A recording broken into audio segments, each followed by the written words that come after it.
So let's talk about meditation. We are going to introduce meditation by talking about what is meditation, because it is different for every single person. What is meditation? And I know everybody uses it in different ways. I'm going to give my own personal definition of meditation.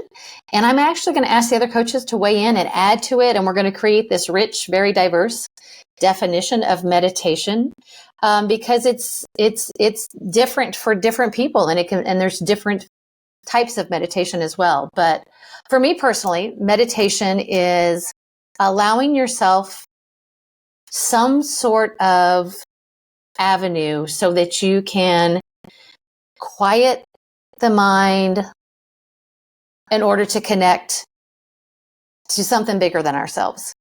For me, I like to use the word the divine source, God. Everybody's got a different definition. But for me, it's quieting my busy life in order for me to be able to open that channel between myself and something greater than me. And I know everybody defines that differently. And however you define it, it's beautiful and perfect. But my personal experience with meditation, I know when I first sat down, years ago, somebody said, you need to sit still. You move a lot and you talk really fast. And girl, you need to cool your jets. People that know me, that I'm sure they're laughing. But asking myself to sit still was a lot.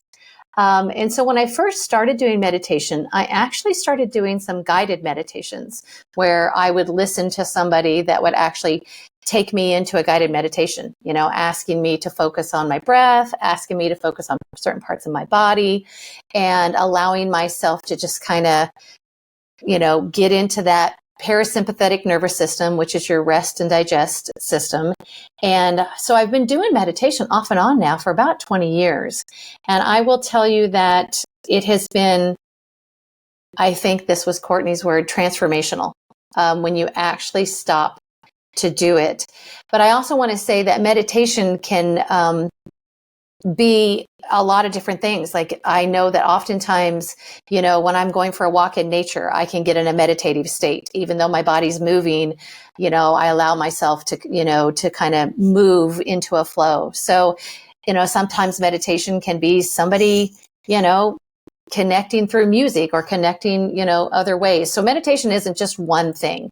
But that's kind of been my personal experience with meditation. And I'll talk a little bit about when I use it and how I use it with my clients and how I use it personally in my life. But who else wants to weigh in?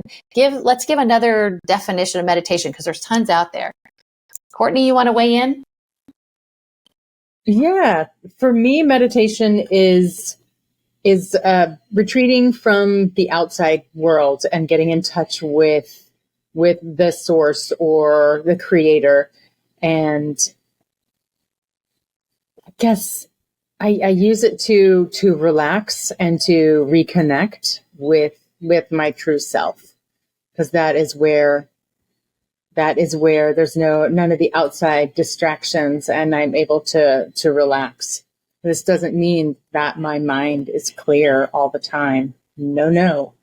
I feel like a lot of people think that meditation is just, if you're doing it right, it's a clear mind. And how I look at it is if you are being distracted, that's a sign that, okay, that's going to bring you back into the present moment. If your mind is thinking, that's your opportunity to bring your own self back to the present moment. And that is the practice. And that is why meditation is a practice, because you're constantly bringing yourself back to the present moment. And so you don't have to sit there for 30 minutes or even 1 minute and have a clear mind. It's just to remind yourself. And it's that act of simply and gently and lovingly bringing yourself back. Now, I'm a huge fan of guided meditations. I find them to be easier for me to pay attention to and to connect. And there are a ton online. You can always find something that resonates with yourself.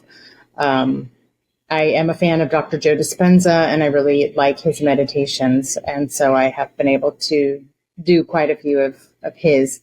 And I've had some profound changes, not only in my own, I've been meditating personally with myself at home, but also meditating at his retreat that I went to. That was just mind blowing. And Yeah. I was able to actually retreat from life. I'm so glad that I traveled to a place that I'd never been and was able to just purely focus on that. It made it for me so much easier. Integrating back into real life was a little bit different. But by now I've been able to make a pretty good balance, and I continue. I meditate every single day, and some of the meditations are 90 minutes, and it does seem like a long time, but you can work up to it. And during the retreat, we did a 5-hour meditation, and I couldn't believe the meditation was that long when it was over. It was intense. Wow. But it's all about practice. I have been doing this for years and years and years. It's not something that you can just step into and be like, yes, I can do this.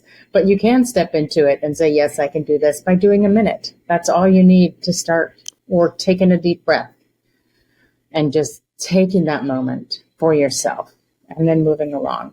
There's so many ways to do it. Yeah. That was one big run on seconds. Did I answer your question? Yeah, you did. And there are so many ways to do it. I know people can get into a meditative state, playing a guitar. I know that, I know other people that'll sit in front of the piano or like I said, go for a walk or be with animals. It's different for everybody, but it's that bringing yourself into that present moment and connecting to something greater than yourself, or just bring yourself into that present moment. Sometimes we're so busy worrying about the future and fretting about and regretting about the past, and just being in this moment. It's a lot. So thank you, Courtney, for your little personal share about meditation.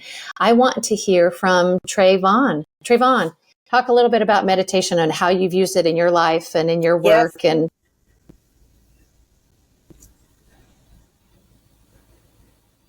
Yeah, so similar to you, originally I depended on guided meditations like through apps like Headspace or Insight Timer. And more recently, as of like late last year, I came across a form of meditation called the primordial sound meditation. And so I did a training to become a certified meditation instructor in primordial sound.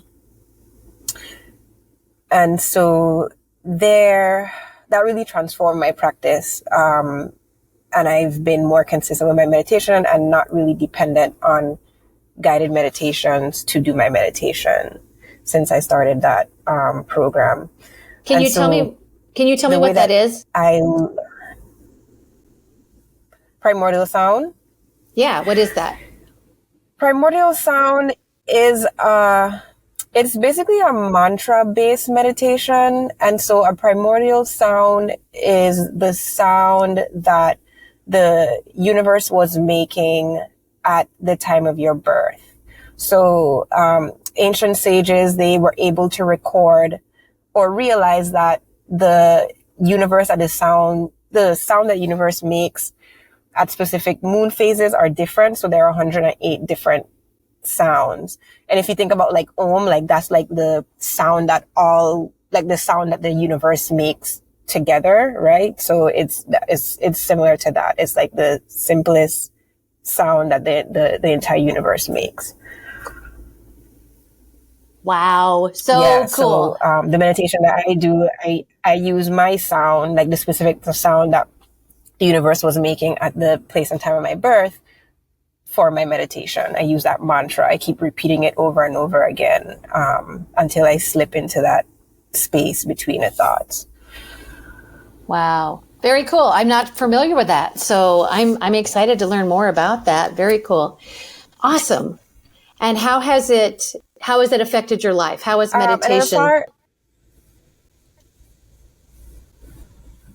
As far as like my definition of meditation, or my understanding of it is meditation really is a journey from the outer world of noise and activity to the inner world of silence. And so it's a kind of a turning your awareness inwards. And not only that, it's also a spiritual journey, because in your meditation, you are really connecting to who you are at your core. And I know Courtney mentioned that, like, you're connecting to your true self.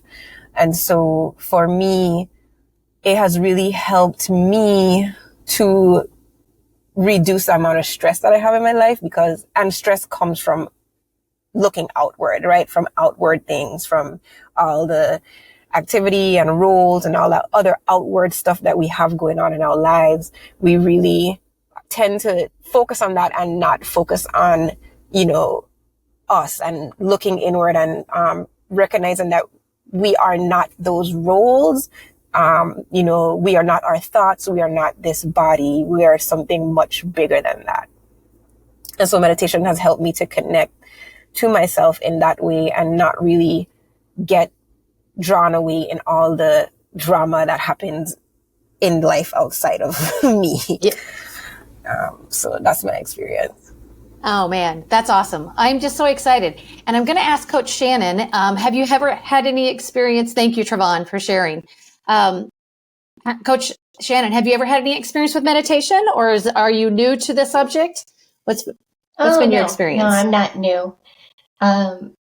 I think meditation is fantastic, and I have used it to connect with, like everybody else, my inner self, activate my soul. Instead of being a human being or a human doing all the time, slow down to be a human being. Because as with many, stress and inflammation has been very much a part of my journey. So having to ground myself spiritually so that my emotions will better align with who I am instead of reacting, it has really, really been handy. Now, meditation, it's not a new word to me now, but I definitely didn't hear it when I was growing up. And I was raised more with the vocabulary of praying, focusing on God, and things of that sort. But as I've learned, it's really all the same thing. And we have neuroscientists, on all spectrums from all organizations coming together and confirming what we're all doing is super helpful and very needed in the transition of human doing to human being, right? So I love that. I love, what Joe Dispenza is doing. I love what Carolyn Leaf is doing. And there's so many other doctors out there who are, calling out the beauty of meditation and calming down our nervous system and helping us align as a better person. Yeah. Awesome. You just teed us up for what we were going to talk about, like some of the benefits of meditation.